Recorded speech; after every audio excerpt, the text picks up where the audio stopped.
Mom says it's a cheap knockoff, my niece smirked, clutching my iPhone 17 Pro like it was some plastic toy from a cereal box.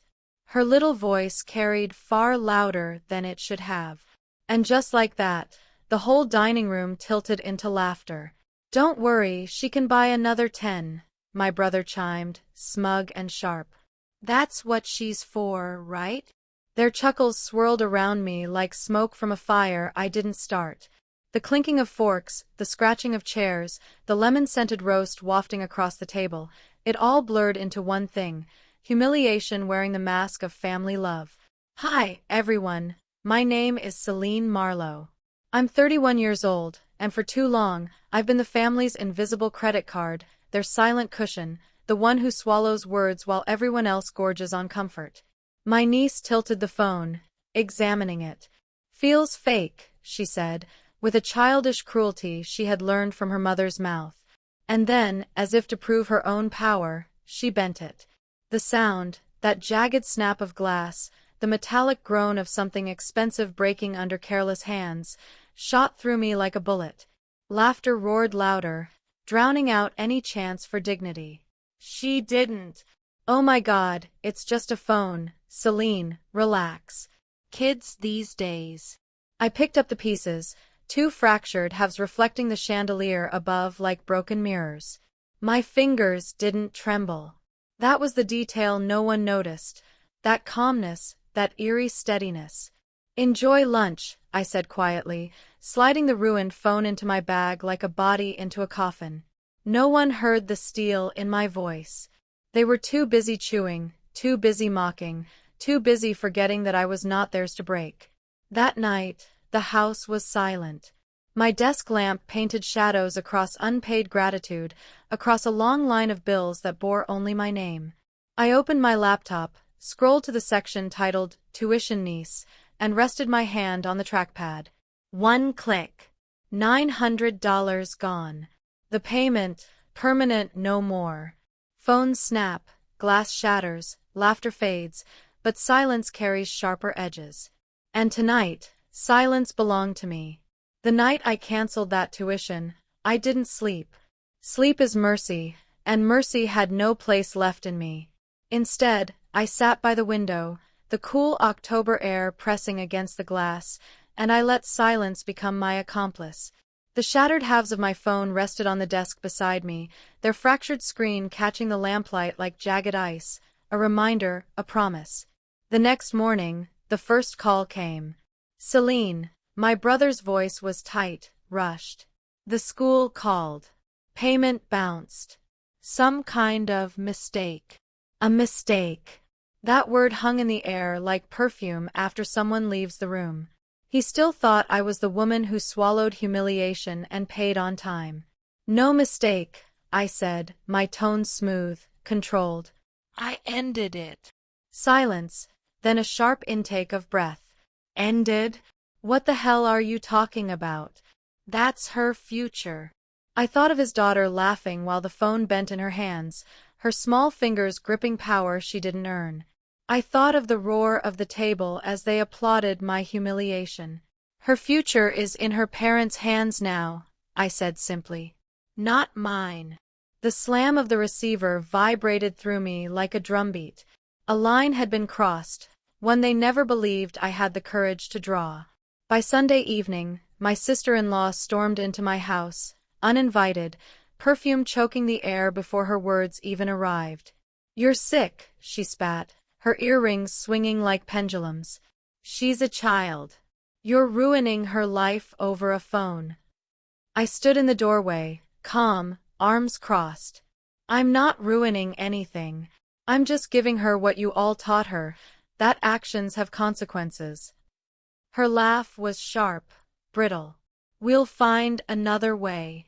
You think you're the only one with money? You think we need you?" Her words were knives, but I saw the flicker in her eyes, the fear, because beneath her defiance, she knew the truth.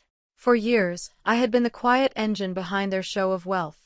The private school, the designer clothes, the vacations they bragged about at family dinners, all greased by my silent generosity. "You've mistaken me for your safety net," I said softly. That net just snapped. She left, slamming the door so hard a frame rattled on the wall. But in the stillness that followed, I felt it for the first time. Power not given, but reclaimed. If this ever happened to you, say "same" in the comments. And in the quiet hum of my house, I smiled at the thought. This was only the beginning. By Wednesday, the ripples had become waves. My niece's school sent the official letter: tuition terminated, enrollment suspended. The envelope arrived at my brother's house like a verdict. And, just as I expected, the family meeting was called. They didn't say meeting, of course. They called it Sunday lunch again. But I knew better. When I walked in, the air was different. Heavy. No laughter. No mocking this time. Just eyes, sharp as daggers, following me as I set my purse down. My brother started first. "Celine, do you have any idea what you've done?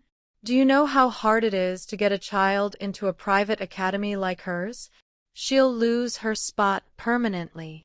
I met his glare with silence.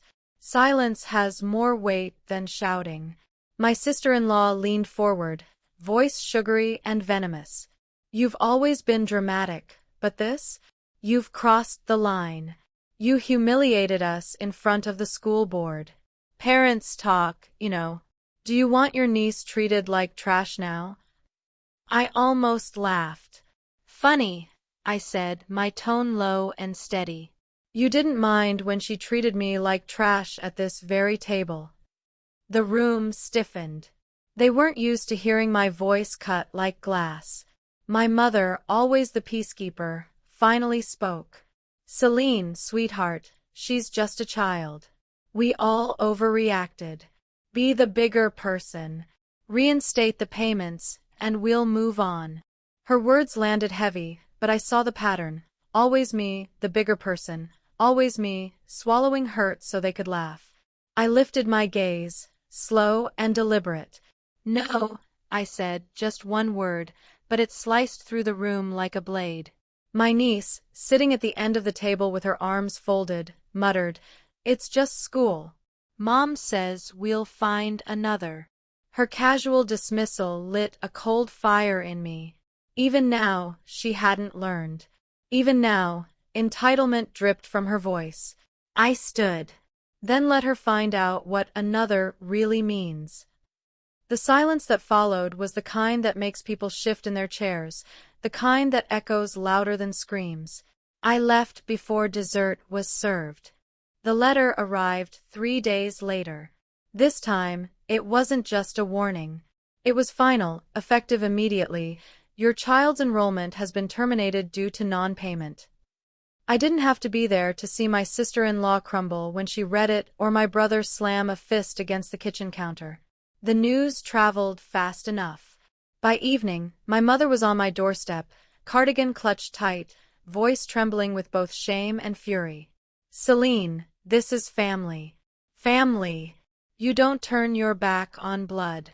Blood. Such an easy word to throw around when it meant bleeding me dry. I gestured for her to sit, but she hovered near the door instead, like she might catch something from me.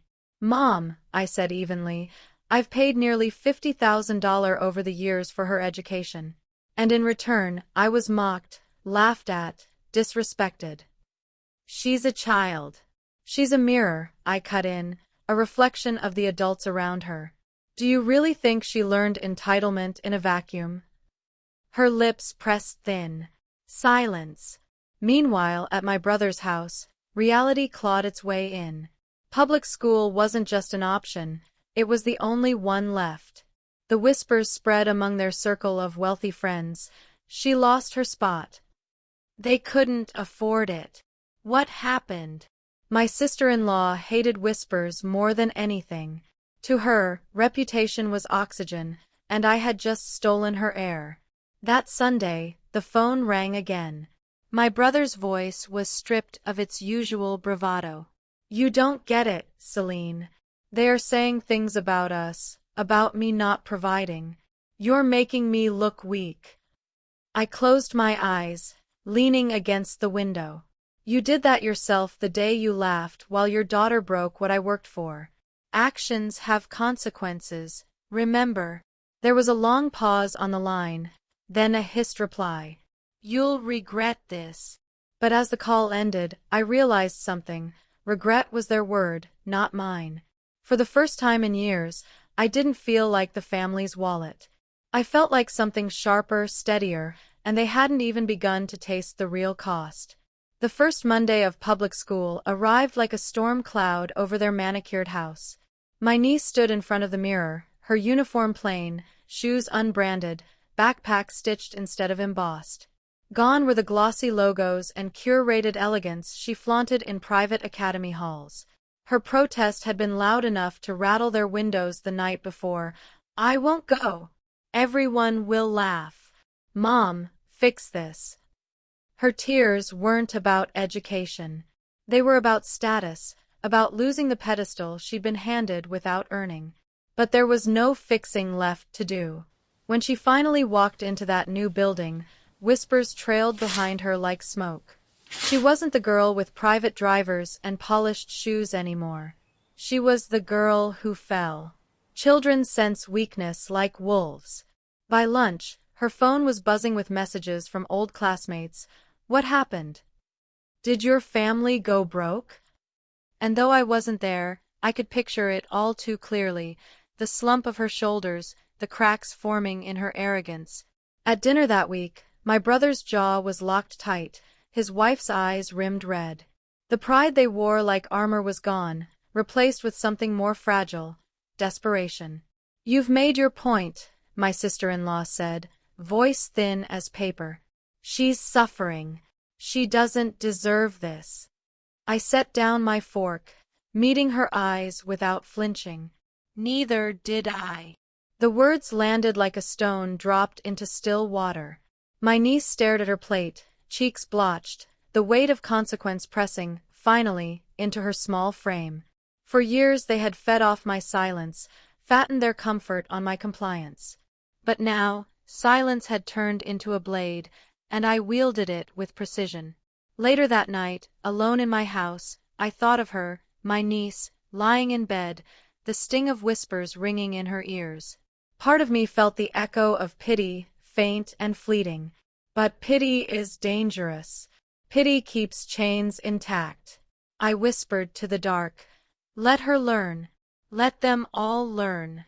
And for the first time in decades, my walls didn't feel like a prison. They felt like protection. Desperation makes people inventive. By the second week, the calls weren't just from my brother. They came in layers. My aunt checking in, my cousin just curious, my mother worried sick. Each conversation carried the same hidden script. Guilt, guilt, guilt. Celine, my aunt sighed over the phone. Families fight, but you don't let children pay the price. She paid nothing, I replied, calm but sharp. And that's the problem. Everything was handed, nothing owned. Then came the ambush. I walked into my mother's house one evening, invited for what she called tea. But when I stepped inside, the living room was already full. My brother, sister-in-law, niece perched on the couch, eyes swollen from crying. My mother sat stiff in her chair, clutching her rosary like a shield. This has to stop, my brother snapped. We're family, Celine. We need you. I looked at him, at the family who had treated me like a walking ATM for years, and felt nothing but ice. Need me or need my money? His wife leaned forward, voice trembling with rehearsed sincerity. We're sorry. She's sorry, right, honey? She nudged her daughter. My niece muttered through clenched teeth. Sorry. But the word was empty, a balloon without air. I could hear it, feel it. You don't get it, I said quietly. Apologies mean nothing if entitlement still lives under your skin. This isn't about a phone anymore.